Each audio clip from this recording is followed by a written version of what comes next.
दिनै हादोरनि 79थि उदांस्रि सान फालिनायजों लोगोसे जोङो क'क्राझाराव जोङो नैबे कालचारेल कमप्लेक्सआव गासै 11 गुबुन गुबुन हाबाफारि लादोंमोन। बिनि मादाव दङ जोंहा 1 नाम्बारावनो बिमा सिबिनाय बिथांखि जोंनि जायफ्रा मुंख्लं जालांबाय एबसुनि एनडिपिनि बिएलटिनि जायनि बिमाफ्रा एबा आइमोना थांनानै दङ बिथांमोना जिउ थाजासिम मास मोनसेयाव 1000 अनसुंथाइ होनायनि थाखाय सरकारा थांखि लादों आरो बोसोरसेयाव 12,000 बिथांमोननो होनाय जागोन आरो बेखौ दिनै बेवहाय मावफुंनाय जाबाय। 1951 मायथाइनिफ्राय 1996 मायथाइसिम जाय बिथांमोना रेडिअ आरो टेलिभिजनाव मेथाइ खननानै मोसानानै जायफ्रानोखि जोंनि हारिनि हारिमुखौ फोथांनानै लाखिबाय बिथांमोनखौबो दिनै बेवहाय मान बावनाय जादों। बेजों लोगोसे बाथौ महासभा आरो गुदि बाथौनि देउरि बिथांमोनखौबो बरायनाय जादों आरो बेबायदिनो गोबां हाबाफारि जों बेवहाय एक्स भलेन्टियार्सफोर जायफोर दङ बिथांमोनखौबो बरायनाय हाबाफारि लादों।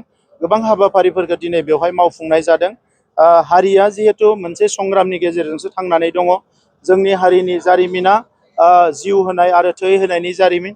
दा नैबे समाव जोंनि सोमावसारनायफ्रा मोनसे लेभेलाव फैनायनि उनाव एबा मोनथाम गोरोबथा जाखांनायनि उनाव जाय बिथांमोना गोबां सेक्रिफाइस खालामनानै थांबाय, जाय बिथांमोना हारिखौ फोथांनानै दोननो थाखाय हारिनि राव थुनलाइ हारिमुखौ फोथांनानै दोननो थाखाय जिखिनि खस्थ' खालामबाय बिथांमोनखौ दिनै मान बावनो मोननानै जों गोजोननाय मोनदों। मानोना जोंहा इयुन जोलैया दिनै बेफोर जारिमिनखौ मिथिनांगोन।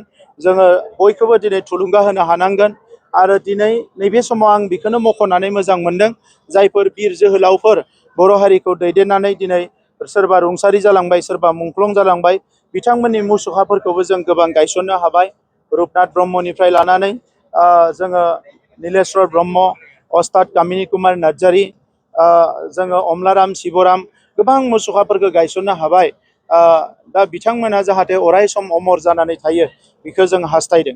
बुहुमाव बर'फ्रा गेरेमसा हारि महरै थांना थानाया बर' हारिनि थांखिमोन।